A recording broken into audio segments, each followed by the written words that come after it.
역사심이라는 제목을 가지고 함께 은혜의 말씀을 나누려고 합니다. 여러분, 에베소서 말씀 이제 제가 나누잖아요. 에베소서 말씀하면 떠오르는 말씀, 어떤 말씀이 있을까요? 참 에베소서 하면 은혜스러운 말씀들이 많이 있는데 저는 이 말씀이 제 마음에 와닿습니다. 자, 에베소서 2장 8절에서 9절 말씀 한번 찾아가 같이 합독하겠습니다. 에베소서 2장 8절에서 9절. 자, 같이 한번 합독할까요? 시작. 너희는 그 은혜에 의하여 믿음으로 말미암아 구원을 받았으니 이것은 너희에게서 난 것이 아니요 하나님의 선물이라. 행위에서 난 것이 아니니 이는 누구든지 자랑하지 못하게 함이라. 아멘. 네, 이 말씀 정말 은혜스러운 말씀이죠. 기독교의 핵심 진리를 내포하고 있는, 축약하고 있는 말씀입니다. 이 말씀은 이렇게 말하고 있죠. 너희가 그 은혜에 의하여 믿음으로 말미암아 무엇을 받았다고요? 구원을 받았다. 자, 우리는 어떤 인생입니까? 하나님의 은혜로 구원받은 인생입니다. 믿으십니까? 아멘. 하나님의 은혜로 구원받은 인생입니다. 자, 그것은 무엇이냐면 모든 것을 다 초월하셔서 무엇만 보시겠다는 거예요? 예수 그리스도를 믿는 믿음 하나만 보겠다는 거예요. 이것은 모든 차별과 배제를 끊어내겠다는 거예요. 자, 이 시대를 보면 지금 이 시대는 유대 기독교인도 있었고 이방인들도 있었는데 기독교, 유대 출신 기독교인들이나 유대교들은 이방인들에 대해서 배척을 했어요. 왜요? 유대교인들은 무슨 의식이 있냐면 선민의식이 있어요. 우리는 선택받은 백성이다. 근데 그게 너무 과하고 또 너무 이렇게 오만한 태도로 비춰져서 차별과 배제를 낳았어요. 그래서 이방인들은 하나님의 구원의 은혜에 동참하지 못하게 의도적으로 이렇게 배제를 시키는 상황 속에서, 이 맥락 속에서 이 말씀이 나왔다는 거예요. 너희는 그 은혜에 의하여 무엇으로만? 믿음으로 구원을 받았다. 그러니까 믿음 하나만 정확하면 된다는 거예요. 그러니까 이방인이든 유대인이든 상관이 없다는 거예요. 오직 믿음 하나로 그 은혜에 의하여 구원을 받는다는 거예요. 그러니까 얼마나 이방인들의 입장에서 얼마나 복음의 복된 소식이 아닐 수 있겠습니까? 사랑하는 여러분, 우리도 유대교인들에 비하면 우리도 이방인이잖아요. 그러나 그럼에도 불구하고 우리가 이 자리 가운데, 은혜 가운데 나올 수 있었던 것은 하나님의 구원에 있어서는 전적인 차별과 배제가 허용될 수 없다. 그 은혜 안에서 믿음으로 구원을 받는다는 거예요. 그렇기 때문에 이 에베소서 2장 8절 9절의 말씀은 정말 어마어마한 말씀입니다. 자, 그리고 여러분 하나님께서 그 은혜 안에서 믿음을 보시고 구원하셨는데 너희는 그것을 자랑할 수 있다고요? 자랑할 수 없다. 왜? 너희에게서 난 것이 아니기 때문에 누구든지 그 행위를 뭐 할 수 없게 만들었다고요? 자랑할 수 없게 만들었다는 거예요. 사랑하는 여러분, 유대교인들은 특별히 무엇에 열심을 내죠? 율법을 지키는 그 행위에 열심을 내요. 그래서 유대교인들은 행위 구원입니다. 그래서 율법을 얼마나 철저하게 지키는가. 사도 바울도 바리새인 중에 바리새인도 율법에 흠이 없고 철저했던 사람입니다. 그럼에도 불구하고 행위로 구원을 이루는 것이 아니라 하나님의 선물이다라는 거예요. 결국 무엇입니까? 우리의 구원은 우리의 노력으로, 우리의 공로나 우리의 자격으로가 아니라 전적인 하나님의 무엇이라고요? 은혜로 구원을 받는다는 거예요. 그렇기 때문에 그 말씀이 정말 이 에베소서 2장 8절에서 9절의 말씀이 정말 기독교의 핵심 진리며 에베소서 말씀을 핵심적으로 축약한 말씀 구절이라는 거예요.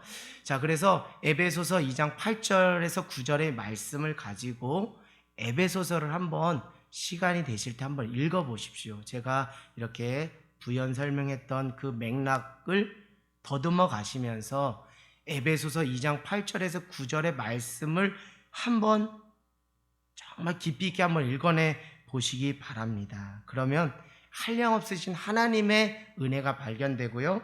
하나님의 은혜가 읽혀지는 시간이 될 줄 믿습니다. 저는 특별히 이 에베소서 말씀을 준비하면서 정말 하나님의 은혜가 얼마나 큰가. 특별히 사도 바울이 얼마나 하나님의 은혜가 컸으면 감옥에서조차도 그 은혜가 주체할 수 없어서 그 에베소 성도들에게 편지를 쓸 정도였는가 상상만 해도 벅차고요. 그 사도 바울이 경험했던 그 은혜가 쓰나미처럼 저에게도 오기 때문에 설교를 준비하는 설교자 입장에서는 정말 기쁨의 시간이 있고 감격과 환희의 시간이어서 저는 너무나 좋았습니다. 사랑하는 여러분, 에베소서 말씀을 통해 여러분에게 임하신 한량없으신 하나님의 사랑과 은혜가 읽혀지는 은혜가 있기를 원합니다. 자, 여러분, 나는 나 자신을 규정할 수 있는 자유가 있어요. 나는 나를 어떤 사람이라고 드러낼 수 있는 자유가 있다는 거예요. 어렵게 말하면 내가 나를 어떤 존재라고 사람들에게 규정할 수 있는 자유가 있다는 거. 나 이런 사람입니다라고요. 그런 자유 우리 있죠? 있습니다. 자, 또 우리는 타인에 대해서도 규정할 수 있는 자유가 있어요. 저 사람은 저런 사람이야, 저 사람은 저런 사람이야 라고 규정질 수가 있는 것이죠. 이해가 되시죠? 내가 나를 규정할 자유가 있고 내가 타인을 규정할 자유가 있는데, 다만 너무 자기 판단을 신뢰하지 마십시오라고 말씀드리고 싶어요. 너무 자기 판단을 신뢰하다 보면 우리가 자칫 어떻게 될 수 있다고요? 교만한 자의 자리에 앉을 수가 있다라는 거예요. 내가 나를 잘 아는 것 같지만 나를 몰라요. 내가 타자를 아는 것 같지만 타자를 잘 몰라요. 섣부른 판단으로 타인에게 상처 주기 십상입니다. 내 안에 있는 선입견과 편견 때문에 상대방에게 상처를 줄 수 있어요. 우리 이렇게 말하죠. 나 이런 사람이야.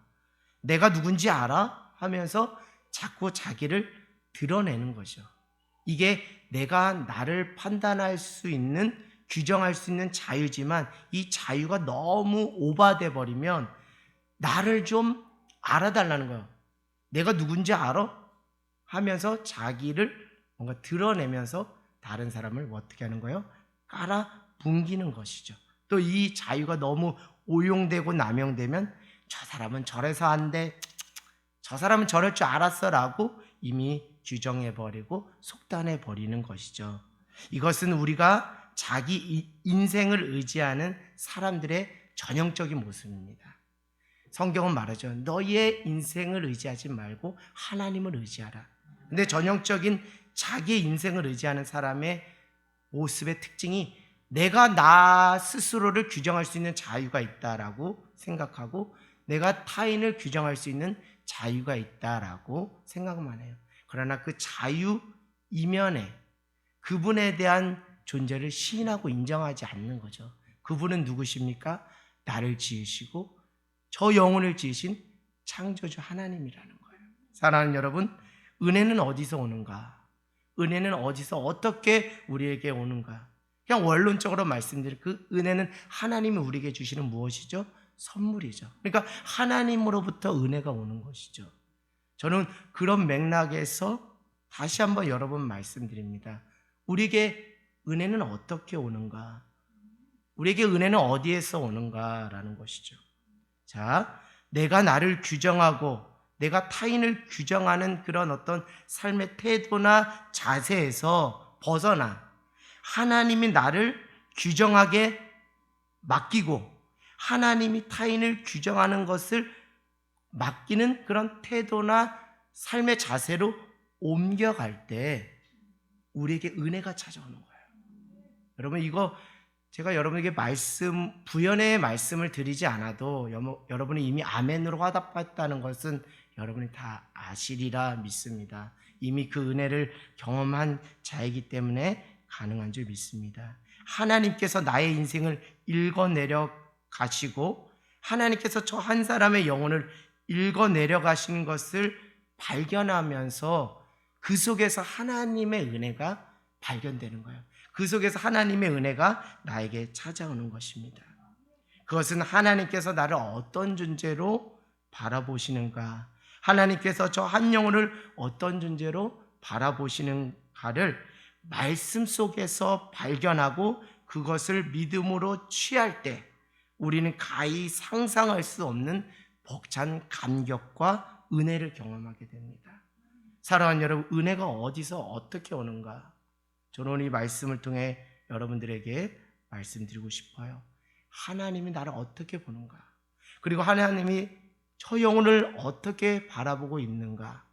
그것을 말씀 속에서 성령님의 조명하심 가운데 뼈저리게 깨달으면 뭔가 은혜를 받으려는 어떤 특별한 행위와 장소에 내가 가야 은혜 받는 그런 것이 아니라 그것을 발견하고 깨닫는 순간 은혜는 내 전인격을 완전히 휘감아 도는 순간이 찾아오게 된다는 거예요. 여러분, 그 은혜가 있기를 원합니다. 결국 은혜를 경험하게 되면 사람은 자연스럽게 겸손해질 수밖에 없어요. 내가 겸손해야지 의지적으로 하는 것은 겸손이 아니거든. 겸양 떠는 거예요. 그건 교양인으로서 그냥 그런 거칠을 하는 거야. 기독교가 말하는 겸손은 내 안에 하나님의 거부할 수 없는 은혜가 임하면 그냥 자연스럽게 겸손은 그냥 따라오게 돼 있어요. 사랑하는 여러분, 에베소서 2장 8절에서 9절 우리가 말씀 읽었죠? 너희는 그 은혜에 의하여 믿음으로 말미암아 구원을 받았으니 이것은 너희에게서 난 것이 아니요 하나님의 선물이라. 행위에서 난 것이 아니 이는 누구든지 자랑하지 못하게 함이라. 결코 하나님의 은혜를 경험한 사람은 우쭐될 수 없다는 거예요. 결코 나를 자랑하고 내가 누군지 알아 라고 말할 수 없다는 거예요. 그냥 은혜를 알면 자연스럽게 우리가 겸손해질 수밖에 없는 것이죠. 왜냐하면 그 모든 것이 다 무엇 때문에 가능하다고요? 하나님의 은혜 때문에 가능한 줄 믿습니다. 은혜를 아는 자 겸손한 자요, 겸손한 자 은혜를 아는 자라고 말씀드리고 싶어요. 오늘 에베소서 2장 8절에서 9절에 이 말씀을 고백한 사도 바울은 은혜를 알기 때문에 이렇게 고백을 하는 거예요. 그가 경험하고 받은 은혜가 얼마나 큰지 알기 때문에 이런 고백을 하는 거예요. 그래서 그의 고백은 겸손한 자의 고백이다라고 저는 말씀드릴 수 있습니다. 하나님이 나를 어떻게 바라봐 주시는지, 하나님이 저 영혼을 어떻게 바라봐 주시는지를 알았다면 이것이 정말 값없이 주시는 하나님의 은혜라는 것을 우리는 자연스럽게 깨닫게 됩니다. 결국 이 은혜를 경험했던 사도 바울은 고린도전서 15장 10절에 이렇게 고백합니다. 우리 신약 285쪽 한번 찾아가 읽어볼까요? 신약 285쪽 고린도전서 15장 10절 말씀입니다. 자, 같이 한번 285쪽입니다. 우리 같이 고린도전서 15장 10절 말씀입니다. 자,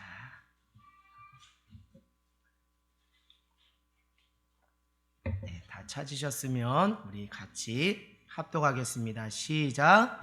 그러나 내가 나 된 것은 하나님의 은혜로 된 것이니 내게 주신 그 은혜가 헛되지 아니하여 내가 모든 사도보다 더 많이 수고하였으나 내가 한 것이 아니 오직 나와 함께 하신 하나님의 은혜로다. 아멘. 할렐루야. 무엇이라고요? 나의 나 된 것은 다 하나님의 은혜라는 거예요. 내가 나를 규정하는 자유를 마음껏 휘둘리고 사용하는 사람 이 고백을 못해요. 그러나 하나님이 나를 규정하기에 내 삶을 맡겨드린 사람은 그 속에서 하나님의 은혜가 무엇인지 알아요. 나의 존재됨, 나의 나됨, 그분이 나를 어떻게 보셨기 때문에 우리가 이 고백을 할 수 있는 거예요. 나의 나 된 것은 다 하나님의 은혜라는 것이죠. 결국 나의 존재를 하나님께서 규정해 주셨는데 그 규정함이 얼마나 큰 은혜인지를 깨달아 알아버렸다는 거예요. 전에 우리는 누구였습니까? 죽을 수밖에 없는 존재, 죽을 수밖에 없는 나 아니었습니까? 그랬던 내가 또 특별히 사도 바울은 에베소서 2장 3절에 우리는 본질상 진노의 자녀였다 이렇게 말하고 있어요. 에베소서 2장 3절 우리는 본질상 진노의 자녀였다. 그리고 사도 바울은 디모데전서 1장 13절에 자신을 이렇게 말하고 있어요. 나는 비방자다, 나는 박해자다, 나는 폭행자다, 이렇게 말했어요. 그랬던 나를 하나님은 어떻게 바라봐 주셨다는 거예요? 성경을 통해서 우리가 다 발견할 수 있잖아요. 죽을 수밖에 없는 나를 하나님께서 자녀 삼아 주시고 의롭다 칭해 주신 거예요. 하나님이 나를 그렇게 규정해 주신 거예요. 하나님이 나를 그렇게 바라봐 주신 거예요. 여기서 은혜가 임한다는 거예요. 여기서 자연스러운 은혜와 자연스러운 겸손이 우리의 삶에 충만하게 임한다는 거예요. 근데 그것은 나에게만 동일하게 적용되는 것이 아니라 저 타자 한 영혼에게도 동일하게 적용된다는 거예요. 그 속에서 내가 어떻게 존재할 수 있었는가? 결국 나 된 것은 다 하나님의 은혜다. 그래서 그 은혜가 너무 고맙고 은혜가 너무 벅차서 내 은혜에 반응하기 위해서, 은혜의 빚진 자로 반응하기 위해서 다른 사도들보다 내가 더 수고하였지만 그것은 내가 한 것이 아니라 오직 하나님의 은혜로 말미암아 된 것이다. 은혜를 아는 사람이 이 겸손의 고백을 할 수 있는 거예요. 사랑하는 여러분, 하나님 나를 그렇게 봐주셨기에 우리는 은혜라 말하지 않을 수 없어요. 우리는 겸손의 고백을 하나님 앞에 올려드리지 않을 수가 없다는 것이죠. 더욱 사도 바울의 입장에서 말씀을 나누면요, 하나님께서 나를 무엇으로 삼아주셨다고요? 전에는 비방자, 박해자, 폭행자였던 내가 하나님의 은혜 안에서 나를 이렇게 바라봐 주셨다는 거예요. 하나님의 무엇으로요? 일꾼으로 삼아주셨다는 거예요. 이방인의 사도로 삼아주셨다는 거예요. 그렇게 나를 바라봐 주시고 나의 존재를 규정해 주셨다는 거예요. 이게 얼마나 큰 은혜인지를 그는 알았기 때문에 감옥에서조차도 그 은혜가 메마르지 않고 그 은혜가 실패되지 않아서 그 은혜의 감격 속에서 에베소 교회 성도들에게 힘있게 편지를 쓰는 거예요. 특별히 에베소의 전체적인 맥락은 이렇습니다. 유대 기독교인과 이방인 기독교인 안에 연합과 일치가 되지 못했어요. 왜? 유대교 입장에서, 유대인들 입장에서 자꾸 차별과 배제가 자꾸 작동하기 때문에 오늘 사도 바울은 에베소서 2장 8절에서 9절의 말씀을 통해서 한 믿음 안에서, 한 은혜 안에서 우리는 한 지체요, 주님의 몸된 교회를 이루어가는 형제 자매다라는 것을 다시금 일깨우게 하기 위한 것이죠. 하나님께서 나를 하나님의 일꾼으로 바라봐 주시고 나를 그렇게 규정해 주신 것은 전적인 하나님의 은혜라는 것이죠. 이것이 어디에 표현되어 있어요? 에베소서 3장 7절에 표현되어 있습니다. 에베소서 3장 7절 한번 제가 읽어볼게요. 에베소서 3장 7절. 이 복음을 위하여 그 능력이 역사하시는 대로 내게 주신 하나님의 은혜의 선물을 따라 내가 무엇이 되었다고요? 일꾼이 되었다는 거예요. 내가 무엇이기에, 내가 비방자, 박해자, 폭행자였던 내가 무엇이기에, 내 무슨 자격이, 무슨 낯짝으로 내가 이렇게 될 수 있는 거예요. 나는 도무지 할 수 없어요. 그럼에도 불구하고 하나님께서 택정하신 거예요. 하나님께서 이방인을 구원하시고자 하는 그 예정하심 속에서 나를, 그 은혜 가운데 나를 이렇게 규정해 주신 거예요. 그 은혜가 동일하게 우리에게 임한 줄 믿습니다. 우리는 본질상 진노의 자녀고 죽을 수밖에 없는 죄인인데 독생자 예수 그리스도를 보내주시면 우리를 핏값으로 사신 거예요. 그래서 우리는 종의 자녀가 아니에요. 본질상 진노의 자녀가 아니라 하나님의 자녀가 되고 우리를 의인이라 칭해 주시고 여겨주신 거예요. 이게 얼마나 큰 하나님의 은혜가 아닙니까? 그래서 나의 나 된 것은 하나님의 은혜다 라고 말씀드리고, 여러분 은혜를 사모하시길 원합니다. 은혜를 간절히 사모하시길 원합니다. 은혜를 더 알기 원한다면 하나님이 나를 어떻게 바라봐 주셨는지 하나님의 시선으로 나 자신을 바라보고 세상을 보고 영혼을 볼 때 하나님의 은혜구나라는 것이 저절로 깨달아진다는 것이죠. 한 철학자는 이렇게 말했어요. 너 자신을 알라. 너무 잘 아시는 말씀이죠. 저는 이것을 신앙적인 차원에서 말씀드리면 하나님 앞에서 내가 어떤 존재를 아는 것은 진짜 은혜를 아는 것이다. 하나님이 나를 어떤 존재로 바라보시는가를 아는 것은 도리어 내가 진짜 은혜가 무엇인지를 깨닫는 것이다. 참된 인생이 여기서부터 시작되는 것이다 라는 것을 말씀드릴 수 있어요. 아울러 사도 바울은 하나님께서 나를 그렇게 규정하였듯이 타자, 한 영혼을 어떻게 규정해 주셨는지도 깨달았던 사람이에요. 그리고 그 속에서 하나님의 은혜를 더 깊이 깨닫고, 더 중요한 것은 그 안에서 무엇이 발견됐다고요? 자신의 사명이 발견되는 인생이었다는 거예요.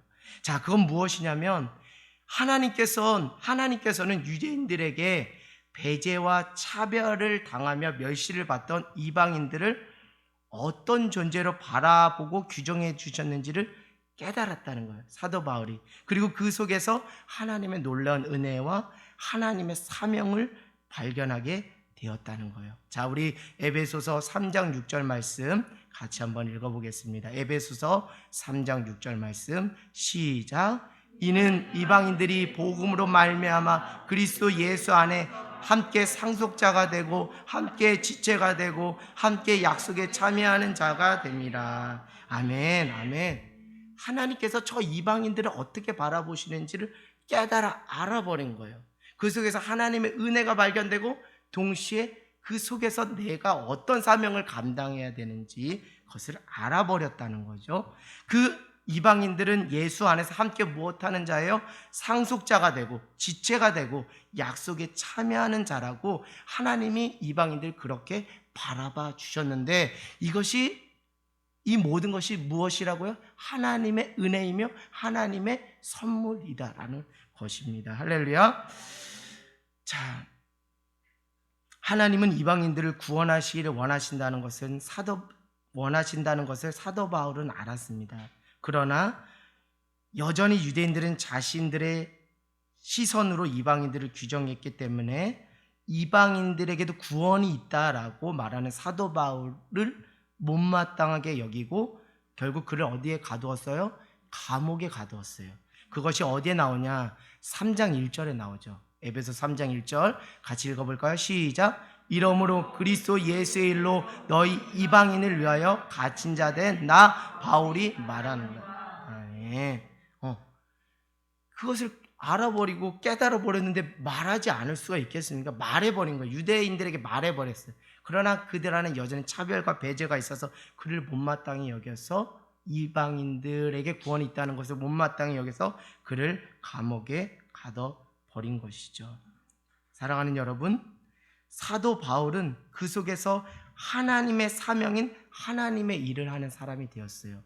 3장 1절에 보니까 예수의 일로 이렇게 말하면서 너희 이방인을 위하여, 예수의 일이 곧 이방인들을 위한 일이죠. 그것은 무엇이냐면 이방인들에게도 구원이 있다. 이방인들에게도 구원이 임한다. 그래서 이방인들에게도 복음을 전해야 된다. 그 복음을 전하는 사명을 예정하셨다. 태초부터 나에게 택해 주시고 택정해 주셨다라는 것을 깨달아 알아버렸다는 것이죠.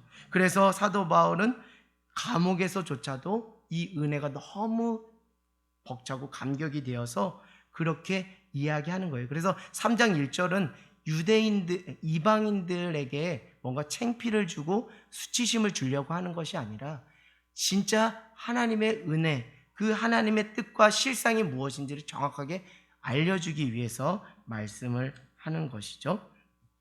자, 이방인도 하나님은 구원하시기를 원하신다를 깨닫고 이방인들에게 복음을 전하는 예수의 일을 하게 되었는데, 성경은 그것을 2절을 한번 볼게요. 2절. 그것을 무엇으로 표현하고 있어요? 은혜의 경륜이다. 이방인을 구원하고자 하는 것은 하나님의 은혜의 경륜이다. 4절을 한번 볼까요? 4절은 그것을 무엇으로 표현하고 있어요? 예수의 일을, 이방인을 위한 예수의 일을 무엇으로 표현하고 있어요? 그리스도의 비밀이다. 그리고 9절은 뭐라고 표현하고 있어요? 9절. 자, 9절은 비밀의 경륜이다. 자, 11절이 정말 은혜스럽습니다. 영원전부터 그리스도 예수 안에서 예정하신 뜻이다. 이방인을 구원하고자 하는 것이 예정하신 뜻이다. 그 예정하신 뜻 안에서 하나님께서 비방자요, 폭행자요, 박해져 있던 나를 이방인의 사도, 그리스도의 일꾼으로 삼아주셨다. 이것이 하나님의 은혜이고 하나님의 선물이다라는 것을 사도 바울이 이야기하는 것이죠. 여러분, 복된 인생 사시길 바랍니다. 복된 인생은 하나님이 나를 어떻게 바라보시는가, 하나님이 한 영혼을 어떻게 바라보시는가를 말씀 속에서 발견하고 그것을 믿음으로 취하고 그 터 위에서 인생을 시작하고 하나님의 계획과 섭리 안에 인생을 경영해가는 삶이 복된 삶이라는 거예요. 할렐루야. 그러니까 하나님의 시선을 회복하셔야 돼요. 하나님의 그 관점을 회복하셔야 됩니다. 근데 그 은혜, 그 복된 인생의 터 위에 세워진 인생의 실체는 무엇인가? 그 은혜의 터 위에 세워진 인생의 실체는 무엇인가? 이사야서 58장 11절, 이사야서 58장 11절의 말씀처럼 너는 물된 동산 같겠고 물이 끊어지지 않는 샘 같을 것이라. 그러니까 이런 터 위에 있는 사람은 날마다 그 인생의 터 위에서 은혜가 계속 나오는 거예요. 주체할 수 없는 은혜가 나오는 거예요. 하나님 나를 어떻게 바라보시는지 알아? 한 영혼을 어떻게 바라보시는지 알아? 그 속에서 나에게 정말 이런 사명을 감당해 주신 건 이 은혜가 얼마나 큰지 알아 하면서 계속 물된 동산 같겠고 물이 끊어지지 않는 생각이 계속 그 은혜가 인생의 터에서 계속 올라오는 거예요. 할렐루야. 그런 복된 인생으로 살아가는 저와 여러분 모두가 되기를 원합니다. 요한복음 7장 38절은 이렇게 말하고 있어요. 그 인생의 기초 위에 세워진 인생의 실체를 이렇게 말하고 있어요.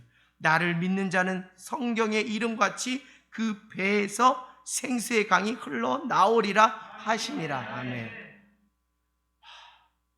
그 은혜가 계속 나오는 거예요. 끊어지지가 않아요. 와, 놀랍지 않아요? 그런 복된 인생 사시길 원해요.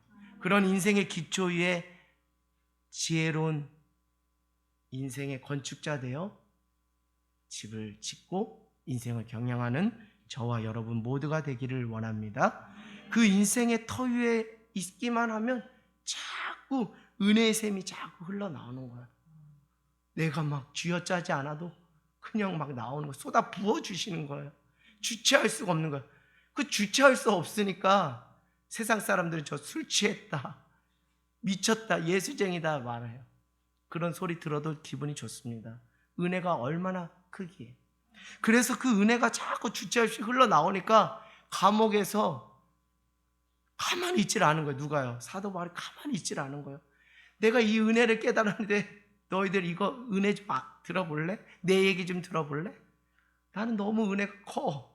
나는 비록 감옥에 있지만 나는 너무 은혜가 커. 너도 이 은혜 맛보 알아보지 않을래? 하면서 이렇게 그 목회 서신, 옥중 서신을 쓴 거예요. 오늘 말씀, 봉독한 말씀 구절이 비록 지금 이방인들에게 복음을 전하다 감옥에 갇혔지만 그 감옥에서도 그 인생의 터 위에 은혜의 생명샘이 자꾸 흘러나와서 도저히 주체할 수 없다라는 그 고백의 장면이 오늘 우리가 함께 읽은 말씀, 에베소서 3장의 말씀인 거예요. 그래서 펜을 들어서 편지를 쓴 거예요. 사랑의 편지를 쓴 거예요. 사랑하는 여러분, 이게 자연스럽게 이게 흘러나가는 것이 이게 증인의 삶인 줄 믿습니다. 그냥 은혜가 내 안에 넘쳐나서 흘려보냈더니 한 영혼이 추수되더라. 할렐루야. 정말 하나님께서 흐르는 물처럼 그렇게 자연스럽게 영혼을 추수하게 하는 은혜가 우리 안에 임하기를 주님의 이름으로 간절히 소망합니다. 그 은혜가 임하니까 그 어떤 것도 사도 바울을 좌절시키거나 실패시킬 수 없게 된 거예요. 감옥에서도 하나님의 은혜가 더하면 더하지 줄어들지가 않았다는 겁니다.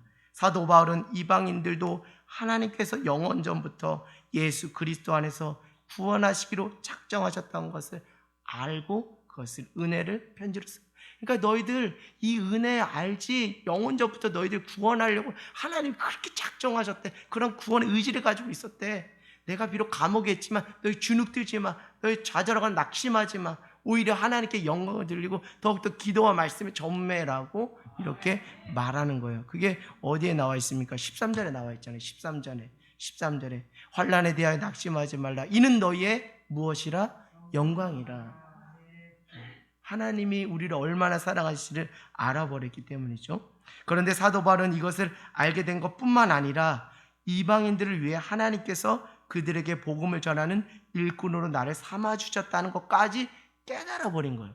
사명을 발견하게 된 거예요. 나를 이방인의 사도로 삼아 주셨다는 것을 알게 되었는데, 그것은 전적인 누구의 은혜라고요? 하나님의 은혜며 하나님의 선물이다라고 에베소서 3장 7절에서 8절은 말하고 있는 것이죠. 결국 사도 바울이 은혜가 흘러 넘치는 인생을 살 수 있었던 비결은 말씀드렸듯이 하나님이 나를 어떻게 바라보시는지, 하나님이 저 이방인들을 어떻게 바라보시는지를 성령 안에서 깨닫게 되니까 그 은혜가 주체할 수 없이 쏟아지는 것이죠. 여러분, 그런 표현들을 한번 어디서 발견할 수 있는가? 이 주체할 수 없는 하나님의 은혜가 쏟아진다는 것이 어디서 발견되는지 한번 우리 8절을 한번 보겠습니다. 8절을 한번 읽어볼까요? 자, 시작. 8절 제가 읽어볼게요. 측량할 수 없는 그리스도의 무엇이라고요? 풍성함. 하나님의 은혜가 이렇게 표현되는 거예요. 자, 12절에 담대하고 확신을 갖는 거예요. 그 은혜가 이렇게 표현되는 거예요. 그리고 16절에 영광의 풍성함. 하나님의 은혜가 영광의 풍성함이라는 단어로 표현되는 거예요. 18절에는 지식에 넘치는 그리스도의 사랑으로 이렇게 표현되는 거예요. 19절에는 하나님의 모든 충만하신 것, 20절에는 모든 것에 더 넘치도록. 여러분, 이거 말씀 한 구절 한 구절, 이 문구 한 구절 한 구절 읽어 내려갈 때마다 느끼셔야 돼요. 경험되셔야 돼요. 하나님의 은혜가 얼마나 큰가, 하나님의 은혜가 얼마나 크면 이런 식으로 표현했을까. 여러분, 그 은혜의 깊은 지경 가운데 들어가고 싶지 않습니까? 사모함이 되지 않으세요? 여러분들 사도 바울이 경험했던 그 은혜가 동일하게 여러분에게 임한 줄 믿습니다. 그래서 여러분들도 이 신앙 고백이 여러분의 언어로 제2의 신앙 고백으로 표현될 줄 믿습니다. 제2의 그리스도의 향기로운 편지로 세상 가운데 다른 영혼들에게 표현될 줄 믿습니다. 풍성한 하나님의 충만하심, 넘쳐 흐르는 그 은혜, 그것들 받아 누리는 저와 여러분 모두가 되기를 원해요. 이 표현을 보더라도 지금 사도 바울은 감옥에 있지만 그 인생 가운데 주체할 수 없는 은혜가 차고 넘쳐 흐른다는 것을 이 말씀을 준비하는 저는 정말 몸소 느끼고 체험하고 경험했어요. 그래서 그 은혜가 저에게도 막 쓰나미처럼 몰려와서 너무 행복했습니다. 사랑하는 여러분, 우리의 힘이 어디서 오는 거예요? 우리의 힘, 우리의 능력이 어디서 오는 거예요? 우리가 능력의 삶을 살기를 원하는데 우리의 능력 있는 삶의 실체가 무엇이고 그 원천이 무엇이냐는 거예요. 그것은 바로 하나님의 은혜, 하나님의 사랑인 줄 믿습니다. 하나님의 은혜를 경험하니까, 하나님의 사랑을 경험하니까 감옥에서도 그냥 가만히 있질 않아요. 편지 쓰는 거예요. 어떻게든 저 이방인들을 감옥에서도 한 명이라도 구원하려고 몸부림을 치는 거예요. 이건 도저히 사람이 할 수 있는 게 아니에요. 하나님의 사랑이 임했기 가능해요. 하나님의 거부할 수 없는 사랑, 은혜가 임했기 때문에 가능한 거예요. 여러분, 하나님의 은혜에는 힘이 있어요. 하나님의 사랑은 강력합니다. 할렐루야. 하나님의 은혜 경험하세요. 하나님의 사랑 몸소 체험하세요. 그러면 여러분, 능력의 삶, 힘의 원천이 은혜에서 나와요. 능력의 삶으로 살아가는 저와 여러분 모두가 되기를 원합니다. 성령 안에서 하나님의 은혜를 깨달으면 깨달을수록, 하나님의 사랑을 발견하면 발견할수록 우리는 내가 살아가려고 몸부림치는 인생이 아니라 나에게 그 은혜가 더 입혀지고 그 사랑이 쏟아 부어져서 자연스럽게 내가 능력의 삶을 살아가게 되는 것이죠.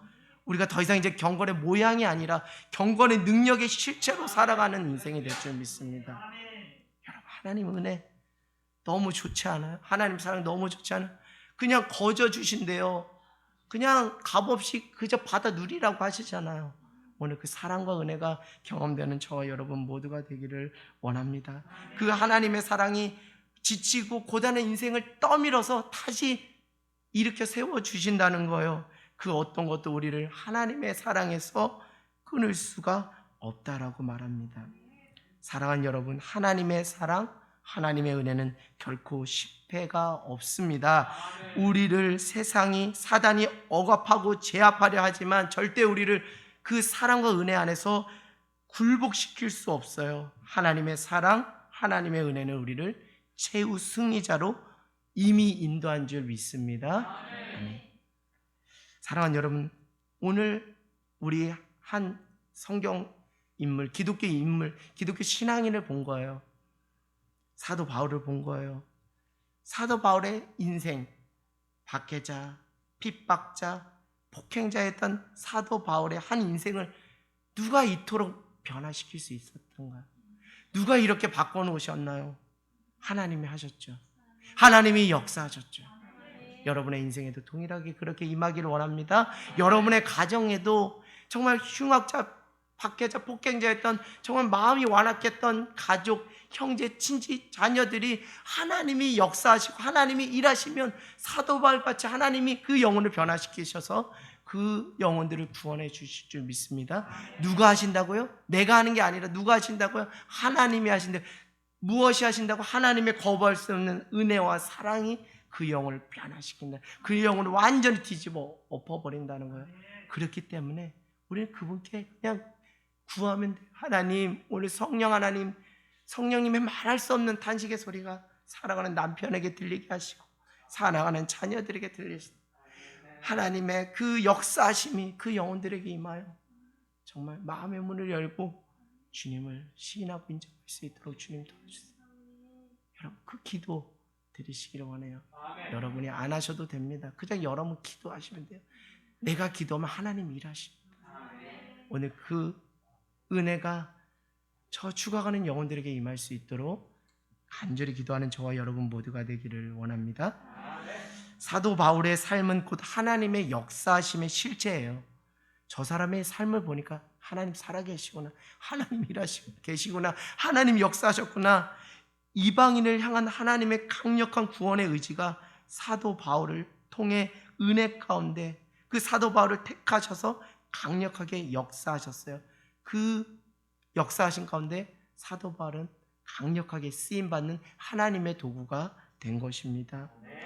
사도 바울의 삶을 보면 하나님이 보여요. 사도 바울의 삶을 보면 하나님의 역사하심이 보입니다. 어떤 사람의 인생을 보면 저절로 이런 고백이 들려요. 하나님, 저 사람 지금 쓰고 계시구나. 하나님, 저 영혼 지금 쓰고 계시구나. 저 영혼 붙잡아서 지금 쓰고 계시구나. 제3자의 입장에서도 보면 우리가 영적인 존재이기 때문에 그게 다 보여져요. 하나님, 저 영혼 쓰고 계시구나. 저 영혼을 통해서 하나님이 생생하게 살아서 역사하고 계시구나 라고. 사랑하는 여러분, 오늘도 하나님은 잃어버린 한 영혼을 찾아 나서고 계십니다. 그들을 구원하시기 위해 죽을 수밖에 없었던 나를 먼저 은혜 가운데 택해 주셔서 하나님의 구원의 역사를 이룬데 나를 사용하시기를 원하신다는 것. 여러분, 우리의 인생의 형통함은 복잡하지 않아요. 단순하지만 분명합니다. 바로 나의 인생이 하나님의 손에 붙잡히기만 하면 되는 거예요.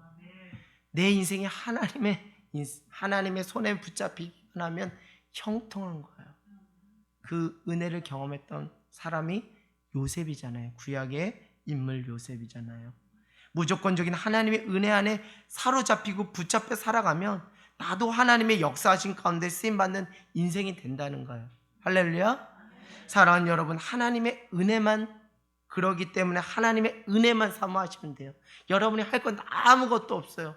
하나님의 은혜만 사모하시면 되고 하나님의 은혜만 채우시면 되고 하나님의 은혜 더 깊이 들어가시기만 하면 되고 성령님, 하나님의 은혜가 깊이 경험되고 깨달아질 수 있도록 도와주세요라고 오늘 성령님께 간절히 기도하는 것만 하시면 된다는 거예요. 그 나머지는 하나님이 책임져 주시고 그 나머지는 하나님이 여러분을 들어서 일하시고 그 나머지는 하나님이 여러분을 통해서 역사하실 줄 믿습니다. 하나님의 역사하심이 여러분의 삶을 통해 보여질 것을 저는 확신합니다. 아멘. 하늘 땅 교회를 통해 하나님의 살아계시고 생생히 역사하심이 보여질 것을 저는 분명히 믿음 안에서 확신합니다. 아멘. 이런 은혜가 여러분의 삶과 가정과 교회 안에 또 세상 곳곳에 충만하게 되기를 주님의 이름으로 간절히 소망합니다. 이제 우리 찬양